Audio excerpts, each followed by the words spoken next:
les carpes sont nombreuses sur le coin là. On va amorcer et on va préparer le coin. Tout ce qui est montage, etc.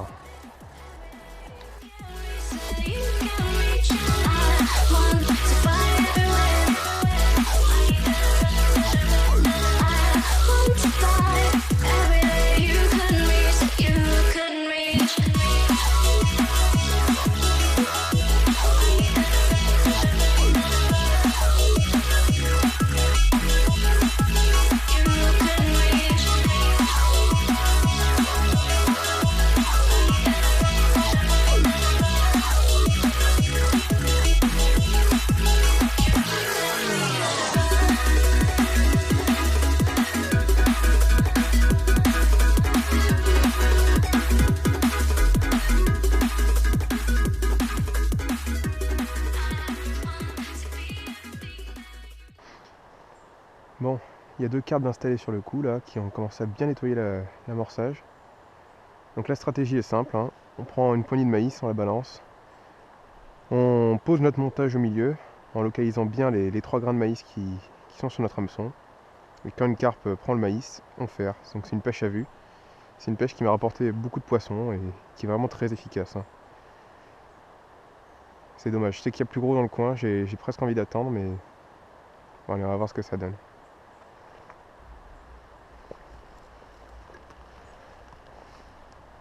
La discrétion est essentielle dans cette pêche.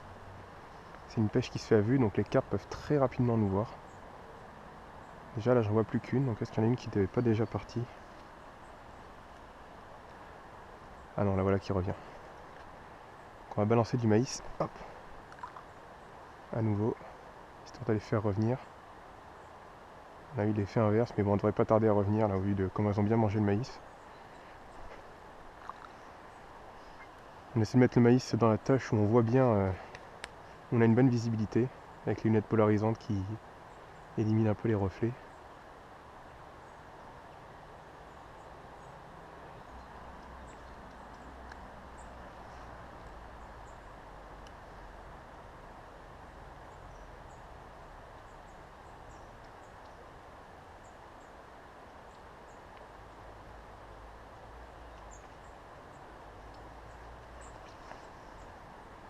Ok, donc j'ai préféré relancer et me mettre plus loin. En général, plus on est loin du bord, plus les carpes sont à l'aise. Là, elles sont méfiantes, hein. Elles sont méfiantes. Le maïs doux est un bon appât pour les poissons qui sont méfiants comme ça, qui ont été pas mal pêchés. C'est en général un appât qu'elles acceptent assez bien. Mais là, on sent que dès que je relance, elles repartent très vite. Il y en a une qui est tout au fond. Et d'une façon générale, ouais, elles sont plus à l'aise, soit près des obstacles, soit le plus loin possible du bord, et donc en général des prédateurs, qu'est l'homme tout simplement.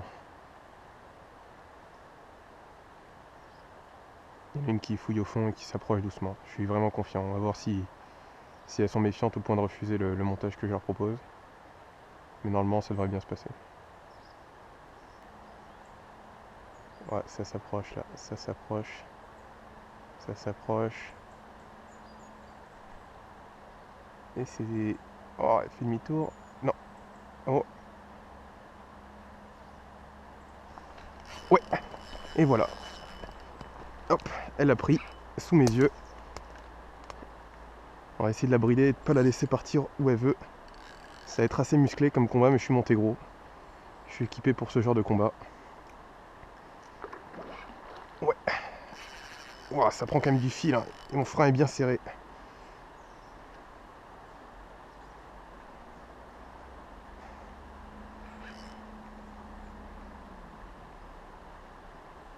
Ouah. Oh, qu'est-ce qu'elle tire. Voilà, elle a pris le maïs à vue. Prise de contact et c'est parti. Les autres n'ont pas l'air tant que ça effrayés à côté, c'est assez étrange. Faudrait que j'arrive à me saisir dans mon épuisette.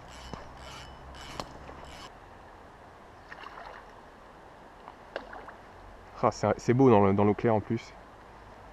Vous devez peut-être pas voir grand chose vous à cause des reflets, mais c'est beau de voir une belle commune se débattre.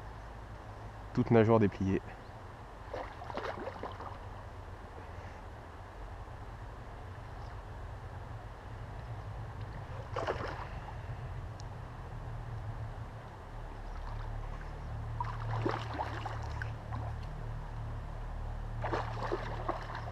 encore de la force. Hein. À chaque fois je me dis que c'est bon, mais finalement... Allez. Hop là. C'est bon. Elle est dans l'épuisette. On va préparer le tapis de réception. Bon, c'est un plus beau poisson que ce que je pensais. Elle est magnifique. Hop là. Voilà. Un lingot d'or là. Comme je vous l'avais dit, hein, tout en longueur. Que du muscle, les carpes de rivière. Bien doré. Des belles nageoires.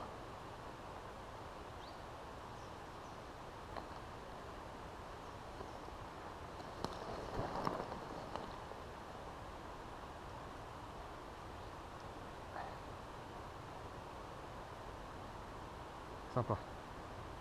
Très sympa.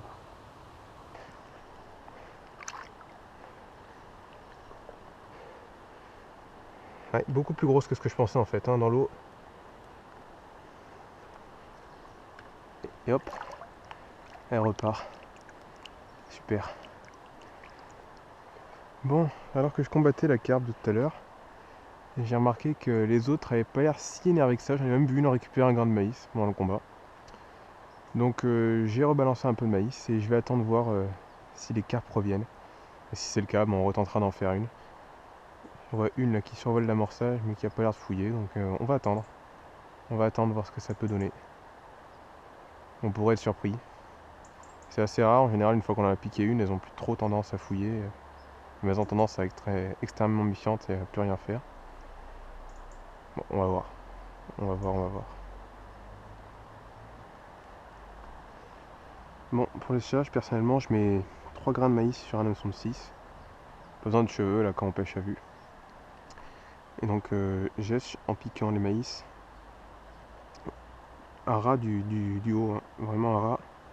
Comme ça, quand on le fait glisser le long de la rampe, on voit que ça ne vient pas bloquer la pointe de l'hameçon, ce qui est très important pour ferrer. Donc on met les autres après, en essayant de les piquer le plus haut possible. Pas trop haut, sinon ils vont se déchirer et pas rester sur l'hameçon.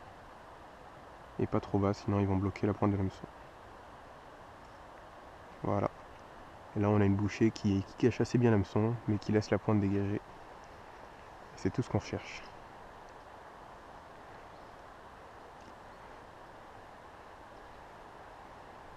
On va essayer de s'approcher encore un petit peu.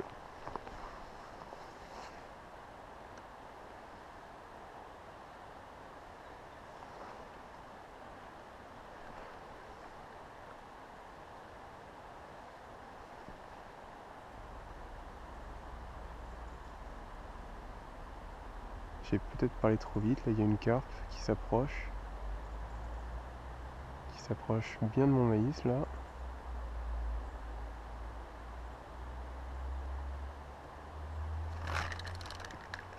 Oh elle y est. Oh j'avais ouvert le pick-up, je crois. Il faut pas que je la laisse partir trop loin. Faut pas que je la laisse partir dans les herbiers. Faut pas que je la laisse partir dans les herbiers. Oh là là là là ce rush. Oh les bulles de gaz. Elle a pas l'air très grosse pourtant mais elle tire incroyable.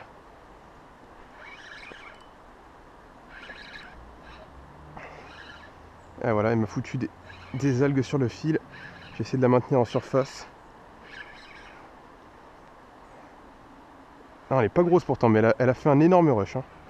La vache.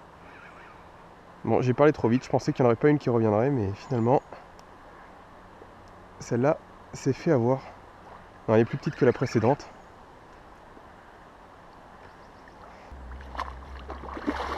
Oh la vache. Ah, elle fait des rushs beaucoup plus puissants que l'autre. L'autre, c'était un combat beaucoup plus sur le... Ça faisait une grosse masse au bout de la ligne. Et de temps en temps, des bons petits rushs. Celle-là, elle a fait un rush de départ de fou furieux. Et là, elle continue de mettre des bons rushs. Hein.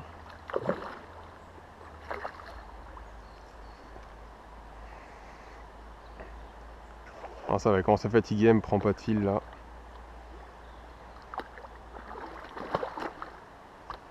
Hop.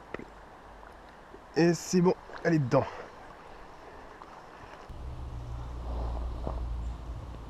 Voilà. en longueur encore une fois. Un lingot d'or, encore comme la précédente, là, toute dorée. Des nageoires magnifiques, tout en puissance. Des belles carpes de rivière, ça. Très joli.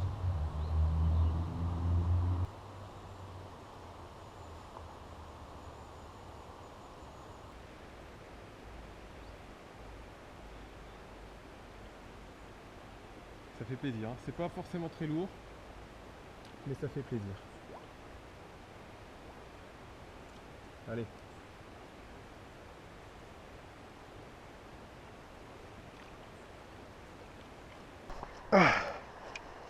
Bon allez, il est grand temps que je rentre, donc je vais rapidement nettoyer les puisettes et on va plier. Donc voilà, je pense que j'ai pêché un peu plus d'1 heure du coup, puisque j'ai fini par piquer celle-là. Donc voilà, 1h15 de pêche, 2 carpes. Donc je vous l'avais dit, c'est une pêche assez facile et qui peut s'avérer très efficace quand les poissons sont un minimum actifs, comme aujourd'hui. La deuxième, c'était pas joué d'avance, honnêtement, elles étaient super méfiantes après. Je suis super content là, deux jolies carpes.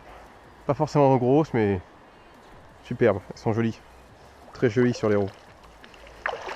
Hop là. Elle est sympa la rivière en automne aussi, hein. Quand il n'y a plus de canoë ni de baigneurs.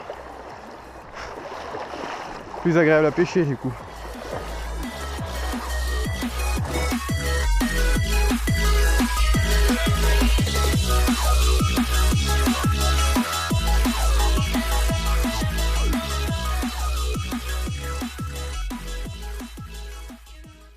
Ouais voilà, c'est ici qu'on se quitte.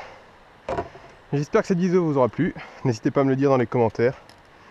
Toute critique constructive est bonne à prendre. Et sinon, je vous dis à la prochaine.